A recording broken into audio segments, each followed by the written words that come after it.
Dito sa Papa Dudu Stories, ikaw ay hindi nag-iisa.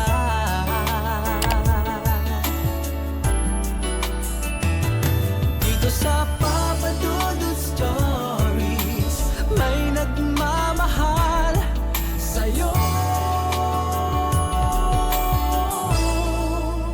Papa Dudu Stories,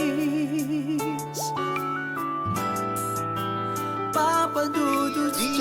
Dear Papa Dudu, sa lahat po ng mga nakatutok ngayon, huwag pong kalimutan mag-like, mag-share at mag-subscribe. Maraming salamat po sa inyong lahat.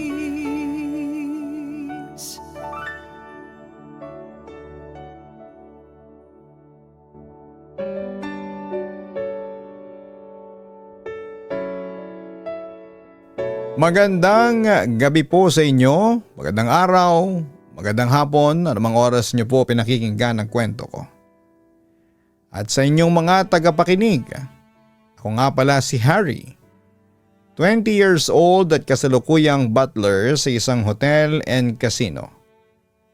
Tinagurian akong ultimate charmer ng mga nakakakilala sa akin dahil ayon sa kanila ay gwapo at artistahin daw ang itsura ko.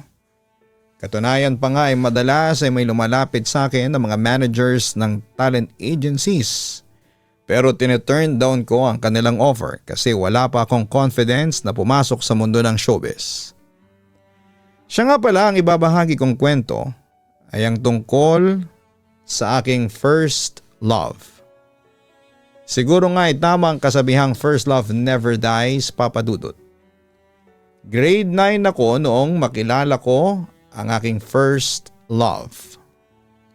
O Hari, sino yung tinititigan mo dyan? Tanong sa akin ang aking kaibigang si Eman. Break time namin at pareho kaming nasa kantin. Wala, dinay ko sa kanya. Pero ang totoo ay may sinusulyapan akong isang magandang babae. Hindi may tinititigan ka eh. Ayaw niyang maniwala noon sa sinasabi ko. Sino ba pare? Maganda ba? O sisa pa niya sa akin? Sa puntong yon ay napilitan na akong umamin. Oo, maganda siya, chinita, morena at saka cute. Sino dyan? Ang daming chinita, morena at cute sa paligid. Tanong pa niya sa akin.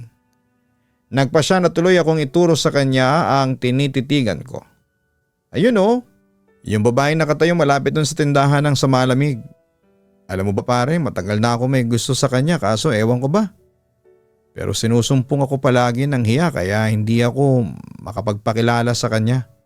Ang sabi ko pa sa kanya.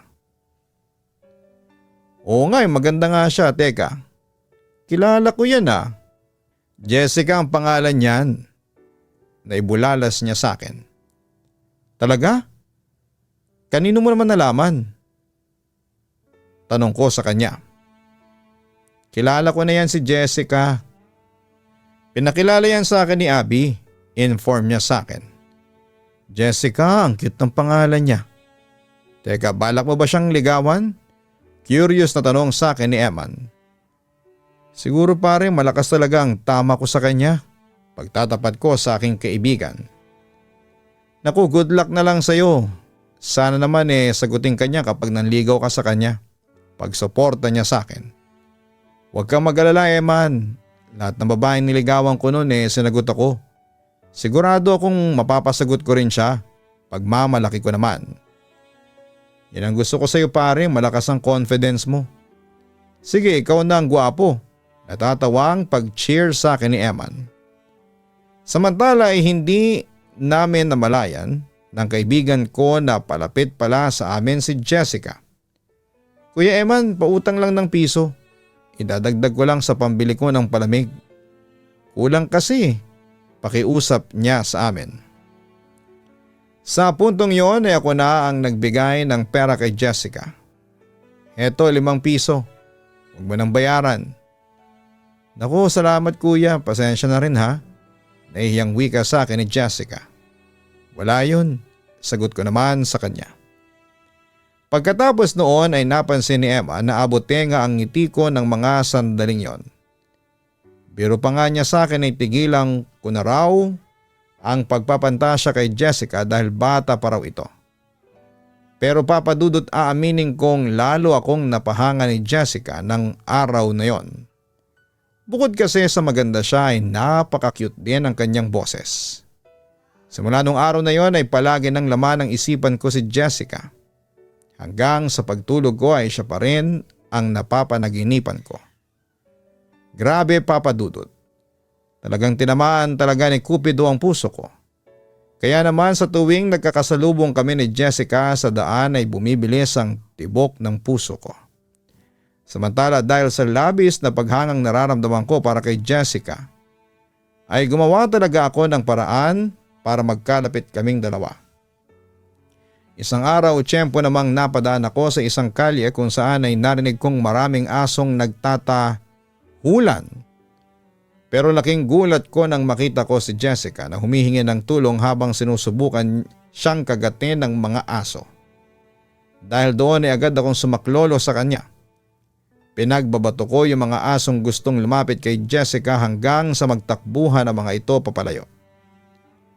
Pagkatapos noon ay nakita ko si Jessica na tila nabunutan ng tinik at nakahinga ng maluwag dahil sa pagliligtas ko sa kanya. Nakagat ka ba ng mga aso? Concerned na tanong ko sa kanya. Hindi, ayos lang ako, sagot niya noon sa akin. Butit napadaan ako dito kasi kung hindi baka nilapa ka na ng mga asong kalye, ang sabi ko pa sa kanya. Grabe ang tapang mo naman. Hindi ka natatakot na makagat ng aso? May paghangang wika ni Jessica sa akin. Hindi ako takot sa mga aso at saka ilang beses na rin naman akong nakagat niyan, sabi ko pa sa kanya. Nagpapasalamat ako sa Diyos at hindi ka napahamak. Kuya Harry, maraming salamat ha. Utang ko sa iyo ang buhay ko, sincero niyang wika sa akin. Huwag mo na akong tawagin kuya, sabi ko sa kanya habang napapahagikik. Ihatid na ba kita? Tanong ko sa kanya. Mabilis namang pumayag si Jessica. Sige tara maglakad na tayo, pero hanggang doon mo na lang ako ihatid sa kanto. Ayaw kasi ng mga magulang ko na hinahatid ako ng mga lalaki. Okay, huwag kang mag-alala Jessica. Hindi ako magpapakita sa mga magulang mo. Wika ko noon sa kanya. Pasensya ka na Harry ha, stricto kasi ang mga magulang ko. Ayaw nga nila akong magka-boyfriend kasi masyado pa raw akong bata para dun. Kahit nga rin daw makipagkaibigan sa lalaki ayaw din nila. Kwento pa niya sa akin. Kahit sa bakla ayaw nila? Curious kong tanong. Oo, basta lalaki. Ayaw ng mga magulang ko. Malungkot niyang sagot sa akin.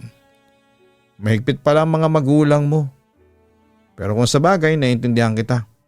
14 ka pa lang yata, ang sabi ko naman sa kanya. Teka, sandali.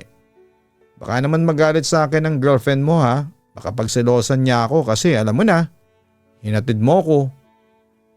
Nag-alalang wika ni Jessica sa akin. Napangiti lamang ako sa kanyang concern. Huwag kang mag-alala. Wala akong girlfriend, inform ko sa kanya. We, talaga? Wala kang girlfriend? Di ba ikaw yung heartthrob sa school natin? Hindi makapaniwalang tanong niya sa akin. Hindi lahat ng heartthrobs at charmers ng school swerte sa pag-ibig.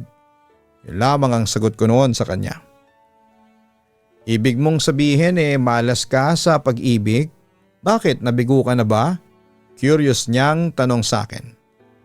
Hindi pa naman. Nakangiting sagot ko sa kanya. Bakit mo naman nasabing malas ka? Agad ko namang pinaliwanag sa kanya ang aking sitwasyon. Hindi ko naman sinabing malas ako sa pag-ibig, pero masyado pa kasi akong bata para magseryoso ng ganyan. At saka kahit na nakita ko na yung tamang babae para sa akin nahihiya naman akong manligaw kasi nga bata pa ako. Ganon? Huwag kang mag-alala at makikita mo rin yung tamang babae para sa iyo sa takdang panahon. Ang sinabi niyo ni Jessica ang nagbigay sa akin ng pag-asa. Sana nga. Jessica, Pwede bang makipagkaibigan sa'yo? Tanong ko sa kanya. Agad naman siyang tumango bilang sagot. Oo naman, simula ngayon magkaibigan na tayo. Sabi pa niya sa akin. Papa Dudut, simula noon ay naging magkaibigan na kami ni Jessica. Hindi naglaon ay lumakas na rin ang loob kong manligaw sa kanya. Nung una, sa sulat ko siya niligawan at madalas kong pinapaabot ang mga sulat ko kay Jessica sa mga kaibigan at kaklase niya. Sumasagot naman siya sa mga sulat ko pero palaging malayo sa tanong ko. Pero hindi pa rin ako sumuko noon, Papa Dudut. Ilang linggo kong ginawa yon at dahil na rin sa pagtsatsaga ko ay nakamit ko rin ang kinalaunan ang masasabi kong nilaga o tagumpay. Ano pare? Sino ba yung hinihintay mo dyan? Usisa sa akin ni Eman. Si Jessica. Sabi niya sa akin magkikita raw kami dito sa kubo sa tapat ng school canteen natin. May sasabihin daw siya sa akin. Nasasabi kong kwento sa aking kaibigan. Talaga? Teka, uhulaan ko. Sasagutin na niyang panliligaw mo sa kanya? Wild guess ni Eman sa akin. Natuwa naman ako sa aking narinig. Naku sana nga Eman. Naku kapag nangyari yun magiging masaya na ang Pasko ko. Wika ko sa aking kaibigan. Teka, naikwento mo pala sa akin dati na nagsabi sa iyo si Jessica na sasagutin ka na niya kapag nag-50 na siya? Hindi ba sa November 22 pa ang birthday niya? Ano pala ngayon? November 13. So it means, hindi ka pa pala niya sasagutin? Paalala sa akin ni Eman. Naku, wag naman sana. Sana ngayon na niya ako sagutin. Alam mo pare, hindi na talaga ako makapaghintay na sagutin niya ako. Hindi na ako makakatulog sa sobrang excitement Wika ko sa aking kaibigan. Halata nga. Ang lalaki ng mga eye bags mo Biro pa niya sa akin. Ano kaya ang feeling na sagutin ni Jessica? Tila nasasabi kong tanong noon sa aking sarili. Kung malakas ang tama mo sa kanya malamang masayang masaya ka. As in tatambling ka sa tuwa mula rito sa eskwelahan natin hanggang EDSA. Pero seriously sa isang heartthrob na katulad mo, hindi naman big deal si Jessica. Agad namang nagpaliwanag si Eman. Mas marami magagandang babae sa school natin kaysa kay Jessica ha.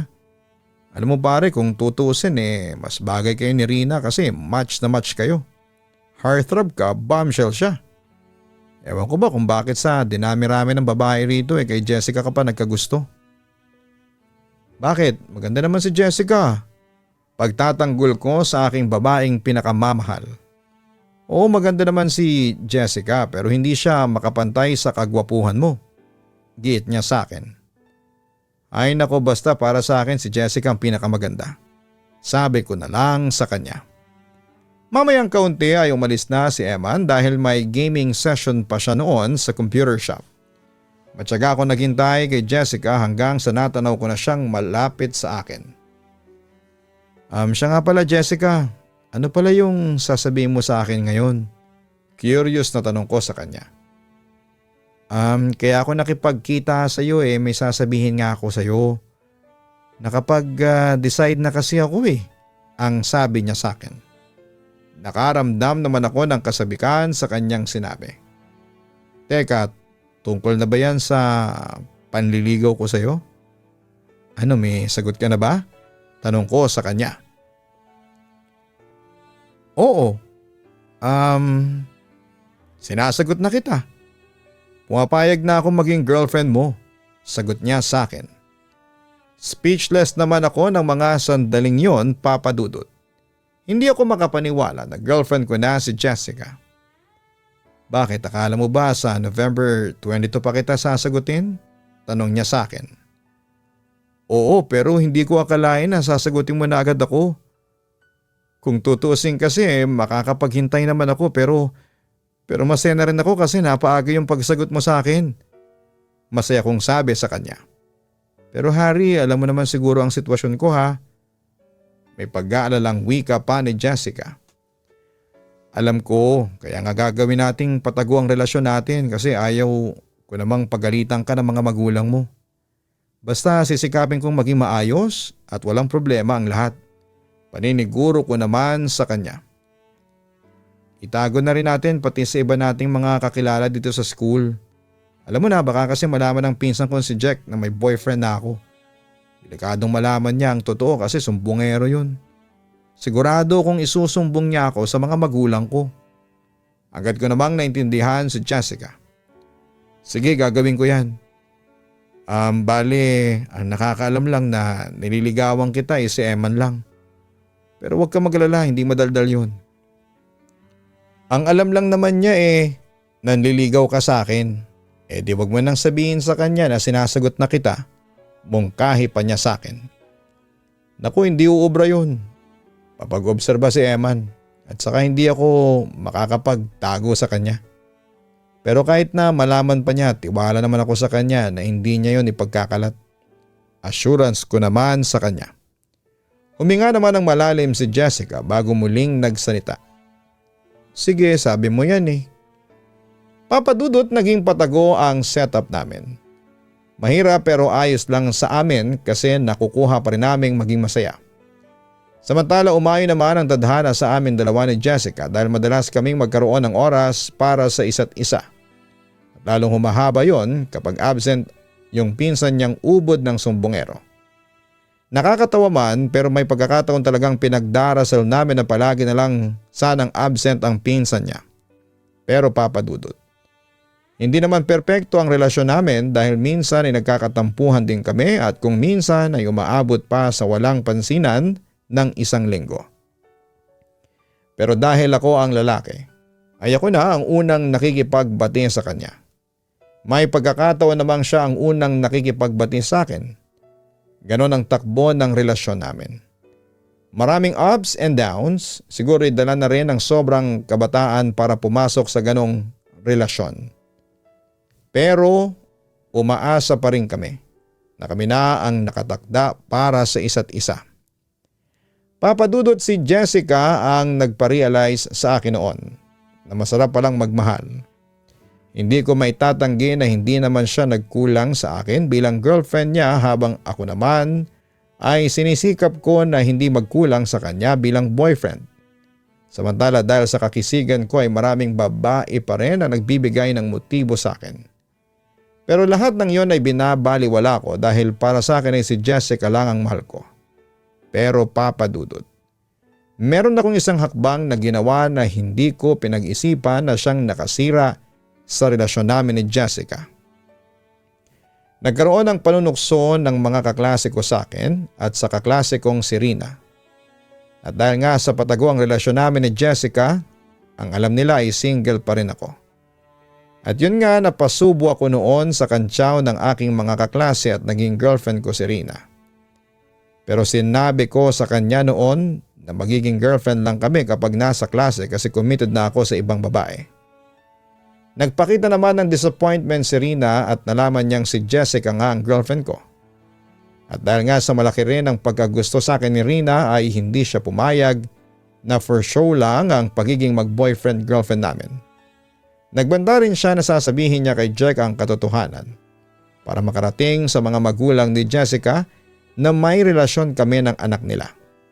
Natakot ako noon, papadudot. Kaya nagpretend na lamang ako na magkarelasyon kami ni Rina sa loob ng klase. Ngunit hindi nagtagal ay nalaman din ni Jessica ang katotohanan. At labis siyang nagalit sa akin. Nag-decide din siyang makipaghiwalay noon sa akin. Papadudot, labis ako nasaktan noon sa ginawa ni Jessica pero hindi ko siya masisisi. Dahil kasalanan ko rin naman dahil nagpabuyo ako sa aking mga kaklase. Nang maghiwalay na kami ni Jessica ay nakipaghiwalay na rin ako kay Rina. Doon din muli akong umiyak ng dahil sa pag-ibig. Hanggang sa sumapit ako sa grade 10 ay hindi ko nagawang mag-move on. Hindi ko kasi matanggal si Jessica sa aking isipan. At nasasaktan pa rin ako. Sa tuwing nagkikita kami sa loob ng school pero hindi niya ako pinapansin. Samantala dumating din ang araw ng moving up ceremony namin kung saan ay natapos ang grade 10 na ako ay depressed. Sa totoo lang ay munti ko na ngang mapabayaan noon ang aking pag-aaral. Pero buti na lang at tinulungan ako ng mga kapamilya at ilang mga malalapit na kaibigan tulad ni Eman na ma-survive ko ang grade 10 kahit bagsak ang aking kalooban. Noong bago magsimula ang moving up ceremony namin ay tiyempo ko namang nakita si Jessica. Dahil kasama siya sa dumalo para suportahan niya ang pinsang si Jack na kasama namin gagraduate. Doon ay nagkalakas loob akong kausapin na si Jessica. Dahil nangamba na ako na hindi na kami magkikita dahil sa ibang eskwelahan na ako balak mag-senior high school. Kumusta ka na, Jessica? Tanong ko pa sa kanya. Ayos lang ako, tipid na wika ni Jessica sa akin. Congratulations nga pala at senior high school ka na ha, sa susunod na pasukan. Bati niya sa akin bago nagpaalam na aalis. Pero pinigilan ko siyang umalis. Iiwasan mo naman ako, Jessica. Ilang beses mo nang ginawa sa akin to. Nasasaktan na ako. Wika ko pa sa kanya. Ilang beses ko na rin kasing sinabi sa iyo na kalimutan mo na lang ako, hindi ba? Balik naman niya sa akin. Ilang beses kong tinangka na kalimutan ka. Hindi ko magawa kasi mahal kita.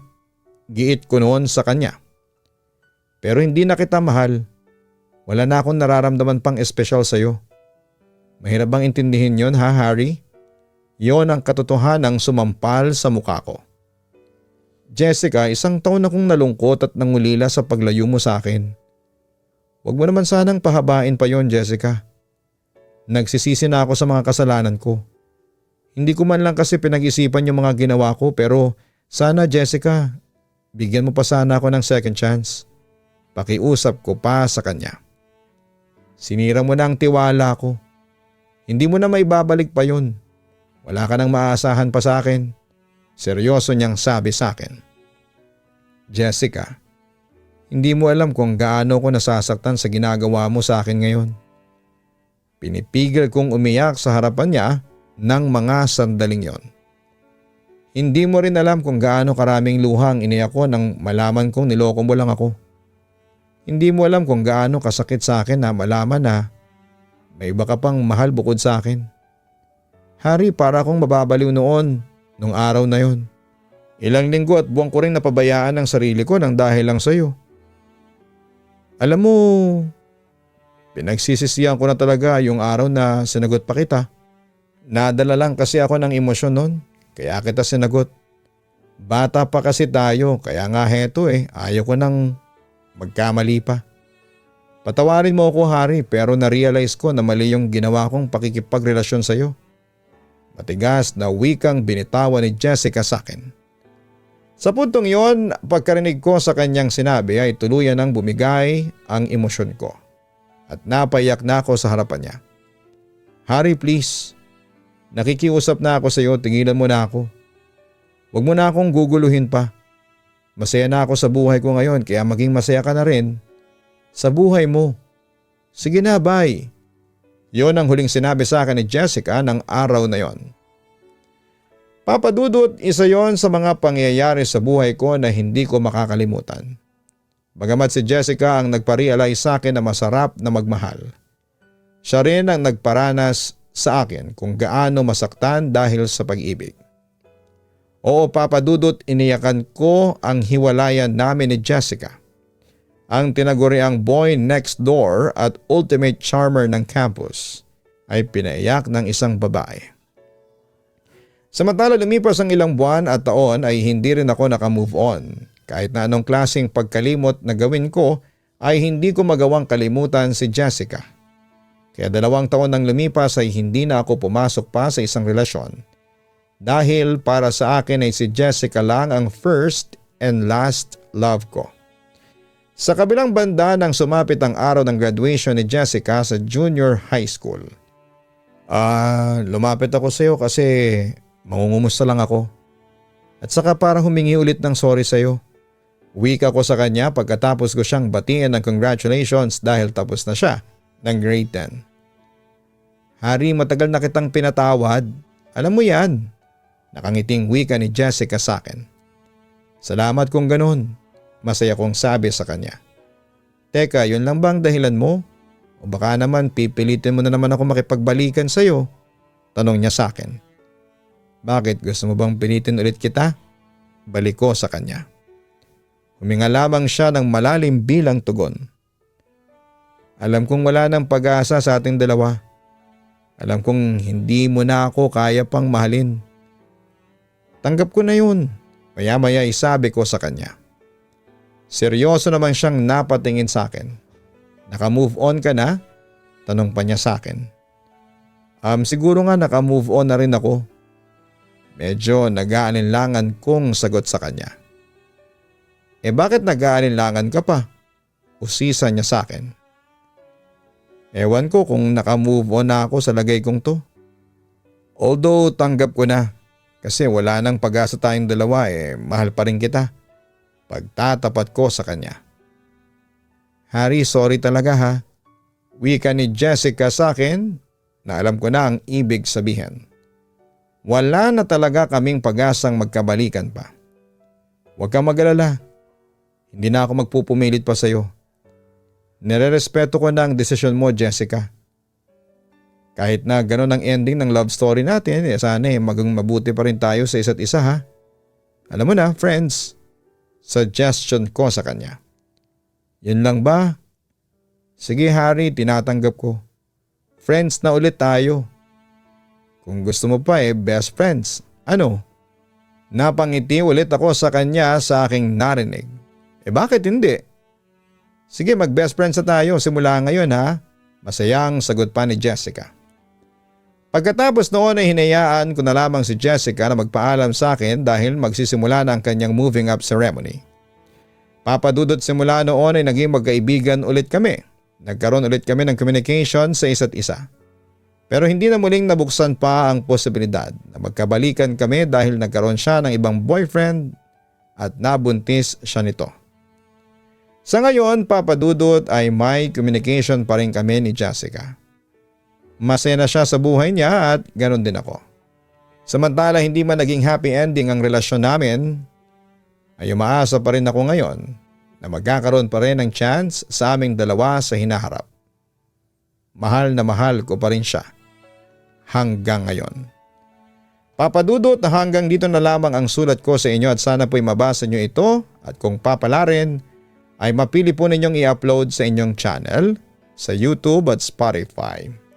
Muli maraming salamat po sa inyo at sa lahat ng mga nasa likod ng inyong napakagandang programa. Lubos na gumagalang, Harry. Maraming salamat Harry sa pagbabahagi mo ng iyong kwento sa Papa Dudut channel. Normal lamang sa mga kabataang tulad ninyo ang magkaroon ng crush or infatuation. Maring hindi nagtagal ang inyong relasyon noon kasi nga mga bata pa kayo. Pabago-bago pa ang inyong isipan at kulang pa kayo sa karanasan at pag-unawa sa totoong daloy ng buhay. Ganun pa man ay masakit pa rin sa part ninyo ang nangyari.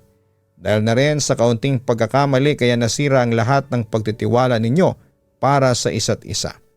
Sa pag-ibig, pagtitiwala o trust, ang pinakapundasyon nito.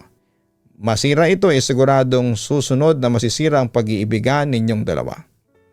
Mahirap mapunta ka sa isang relasyong puro pagdududa dahil madalas iyang pagsimula ng away at hindi pagkakaunawaan. Kaya sa mga kabataang gustong maranasan ng pag-ibig at nagbabalak na pumasok sa isang relasyon, pagtibayin ninyo muna ang tiwala ninyo sa isa't isa. Muli para sa iyo Harry, hindi man kayo nagkatuluyan ni Jessica.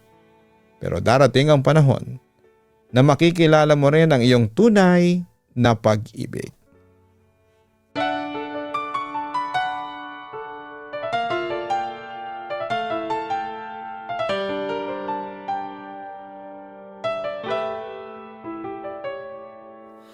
Ang buhay ay mahiwaga, laging may lungkot at saya. Sa Papa Dudut Stories, laging may karamay ka.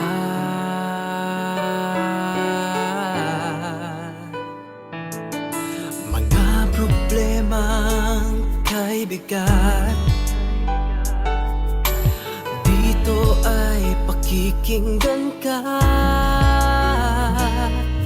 sa Papa Dudut Stories. Kami ay iyong kasama. Dito sa Papa Dudut Stories, ikaw ay hindi nag-iisa.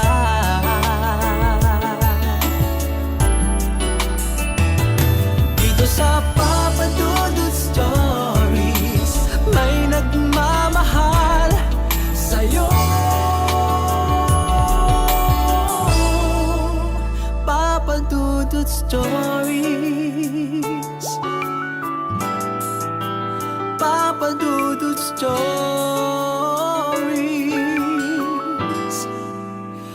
Papa Dudut Stories.